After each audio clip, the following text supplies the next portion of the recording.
सूर्य कुमार यादव का भारत के लिए वनडे में चलना इसलिए है जरूरी। मार्च 2021 में सूर्य कुमार यादव ने इंग्लैंड के खिलाफ अपना किया था डेब्यू। तब वे हो चुके थे 30 साल के। अपनी प्रतिबद्धता के चलते ही इंटरनेशनल लेवल तक पहुंच पाए थे। लंबे इंतजार के बाद भी घरेलू क्रिकेट में लगातार रन बटोरते हुए वे चयनकर्ताओं के दरवाजे पर दस्तक देते रहे। इतना ही नहीं, इंटरनेशनल डेब्यू करने से पहले वे 170 टी20 मैचों में हिस्सा ले चुके थे। यह किसी भी क्रिकेटर के लिए डेब्यू करने से पहले खेले गए सर्वाधिक टी20 मैच है। हालांकि टीम में नहीं चुना जाना उनके मनोबल को कम करता होगा, लेकिन खेल के प्रति उनका उत्साह बना रहा। उन्होंने पिछले दिनों एक इंटरव्यू में कहा था कि उन्हें जो भी मौका मिलता है उसमें वे शानदार करने की कोशिश करते हैं। उन्हें भारतीय टीम में भले मौका नहीं मिल रहा था, लेकिन घरेलू क्रिकेट और इंडियन प्रीमियर लीग में वे खुद को मांझते रहे, अपने क्राफ्ट को बेहतर करते रहे। यही वजह है कि टी20 क्रिकेट में 180 के करीब के स्ट्राइक रेट के बावजूद वे गेंद पर करार प्रहार करते नजर नहीं आते, बल्कि उनकी बल्लेबाजी की सबसे बड़ी खासियत टाइमिंग है और वे हर गेंद को सीमा रेखा से बाहर भेजने की कोशिश नहीं करते हैं। सूर्य कुमार यादव ने श्रीलंका के खिलाफ खेले गए तीसरे और सीरीज के अंतिम टी20 मैच में नाबाद शतक बनाते हुए इतिहास रचा।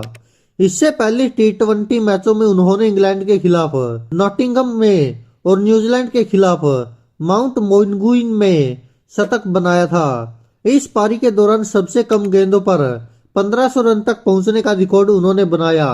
उन्होंने महज 843 गेंदों पर ये रन बनाए।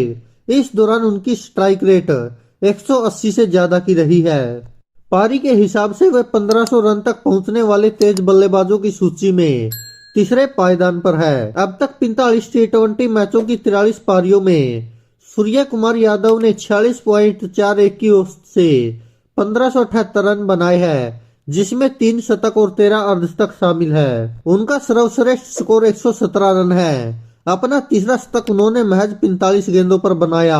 हालांकि सूर्य कुमार यादव की खासियत यह है कि उन्होंने तीनों शतक नंबर 3 या उससे बाद की बल्लेबाजी करते हुए बनाए हैं, जबकि इतने शतक बनाने वाले दूसरे सभी बल्लेबाजों ने ओपनिंग करते हुए यह कारनामा दिखाया है, जहां आपको ज्यादा गेंदें खेलने का मौका मिलता है। सूर्य कुमार यादव अन्य विस्फोटक बल्लेबाजों से अलग इसलिए नजर आते हैं क्योंकि वे पलक झपकते ही अपनी लय में होते हैं। उन्होंने इंटरनेशनल क्रिकेट में जब पहली गेंद का सामना किया था तो उसे छक्के के लिए बाउंड्री पर भेजा था। सूर्य कुमार यादव अपनी पारी को तेज रफ्तार देने में भी समय नहीं गवाते हैं, इसलिए उनके तीनों शतक 50 से कम गेंदों पर आए हैं। 50 से ज्यादा रन की अब तक उन्होंने कुल 16 पारियां खेली है और इनमें 8 पारियों में उनकी स्ट्राइक रेट 200 से ज्यादा की रही है। हालांकि शॉट्स खेलते समय वे अतिरिक्त जोखिम जरूर लेते हैं, लेकिन यह भी जाहिर होता कि वे सोच समझकर ही ऐसे शॉट खेलते हैं। वे अपरंपरागत शॉट जिस सहजता से खेल रहे हैं उससे यह भी पता चलता है कि तकनीकी तौर पर वो किसी भी फॉर्मेट में लंबे समय तक खेल सकते हैं। भारत के लीजेंड ऑलराउंडर कपिल देव ने उनके बारे में कहा है, ऐसा खिलाड़ी शताब्दी में एक बार आता है। कपिल देव ने तो यहाँ तक कहा है कि सूर्य कुमार यादव अविश्वसनीय शॉट्स लगाते हैं और वे गेंद को कहीं भी मार सकते हैं। जाहिर तौर पर कपिल देव सूर्य कुमार यादव की कलाई के इस्तेमाल से लगाए जाने वाले शॉट से प्रभावित होंगे, जिन शॉट्स के चलते उन्हें 360 डिग्री बल्लेबाज कहा जा रहा है। टी20 क्रिकेट में डेब्यू के बाद सूर्य कुमार यादव अब तक 27 छक्के लगा चुके हैं। मोहम्मद रिजवान 13 छक्कों के साथ दूसरे पायदान पर है। सूर्य कुमार यादव के 27 छक्के में से केवल 2 छक्के ऐसे रहे हैं जिनके बारे में कहा जा सकता है कि टॉप एज से मिले हैं, यानी 25 शॉट्स को सूर्य कुमार यादव ने पूरे नियंत्रण से खेला है।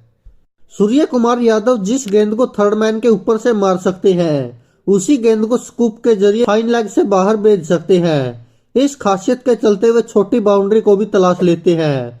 अमूमन क्रिकेट के पीछे की बाउंड्री 50 से 60 गज की दूरी पर होती है। सूर्य कुमार यादव जिस सहजता से कलाई के इस्तेमाल से विकेट के पीछे शॉट्स खेलते हैं उसे देखकर लगता है कि यह बहुत आसानी से खेला जा सकता है, लेकिन वास्तविकता ऐसी नहीं है। चाहे सूर्य कुमार यादव हो या फिर एबी डिविलियर्स, इन लोगों ने सैकड़ों घंटों के अभ्यास से यह कौशल हासिल किया है। सूर्य कुमार यादव ने भी कहा है कि स्वाभाविक तौर पर काफी परिश्रम लगा है, लेकिन इसके लिए कारगर अभ्यास की जरूरत होती है। आपको अपनी रणनीति के बारे में पता होना चाहिए कि किस तरह से आप रन बटोरेंगे।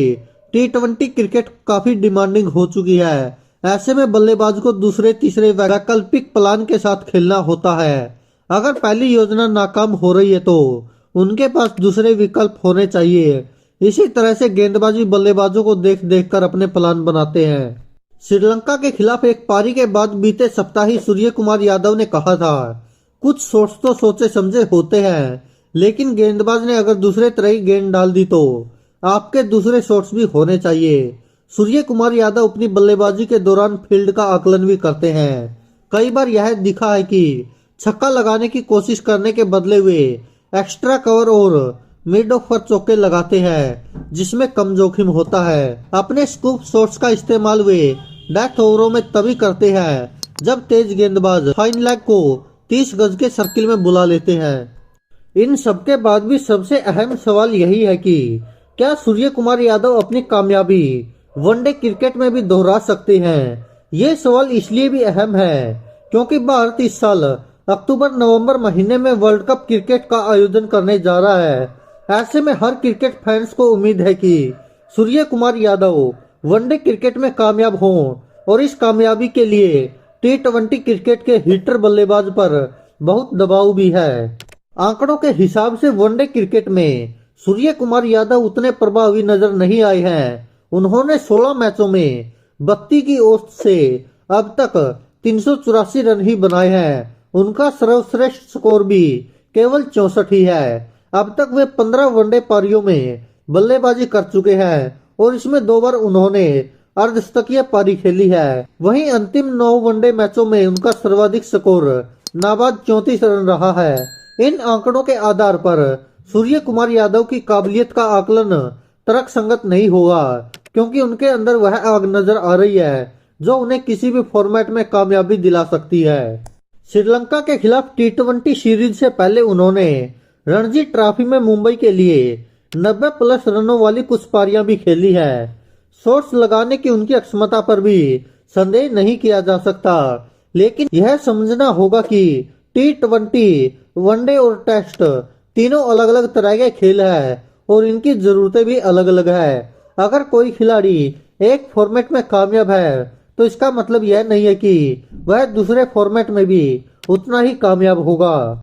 हाल ही में न्यूजीलैंड के खिलाफ वनडे मैचों में उन्हें संघर्ष भी करना पड़ा था। 3 पारियों में 2 बार वे ऑफ स्टंप की गेंद पर सस्ते में आउट हो गए थे। ज्यादा T20 खेलने का एक नुकसान यह भी है, बल्लेबाज ऑफ स्टंप के बाहर की गेंद को भी हवा में उछालकर खेलने लगता है। लेकिन वनडे क्रिकेट में फील्ड प्लेसमेंट एकदम अलग होता है। यही वजह है कि T20 क्रिकेट में जिस शॉट्स पर आपको बाउंड्री मिल सकती है, वनडे क्रिकेट में वही शॉट्स आपका कैच आउट करवा सकता है। लेकिन सूर्य कुमार यादव की एक और काबिलियत है जो उनके पक्ष में है, वे स्पिन गेंदबाजी को बेहतरीन ढंग से खेलना जानते हैं। ऐसे में बहुत संभव है कि वनडे क्रिकेट के लिए जरूरी बदलाव करके इस फॉर्मेट में भी मैच विजेता बल्लेबाज के तौर पर उभरे। उनकी बैटिंग स्टाइल से कई विश्लेषक तो उन्हें टेस्ट टीम में भी नियमित मौका दिए जाने की मांग कर रहे हैं। लेकिन यह साल वनडे क्रिकेट के वर्ल्ड कप का साल है, लिहाजा वनडे में उनकी कामयाबी टीम के लिए ज्यादा अहम साबित होगी, और खासकर वर्ल्ड कप में। धन्यवाद दोस्तों, देखते रहिए सच की आवाज। दोस्तों, अगर आप ये वीडियो हमारे फेसबुक पेज पर देख रहे हैं तो यहाँ क्लिक करके फॉलो करें और साथ में इस बेल आइकन पर भी क्लिक करें। अगर दोस्तों आप ये हमारी वीडियो यूट्यूब चैनल पर देख रहे हैं तो कृपया करके इस लाल बटन पर क्लिक करके सब्सक्राइब करें और साथ में इस बेल आइकन पर भी क्लिक करें।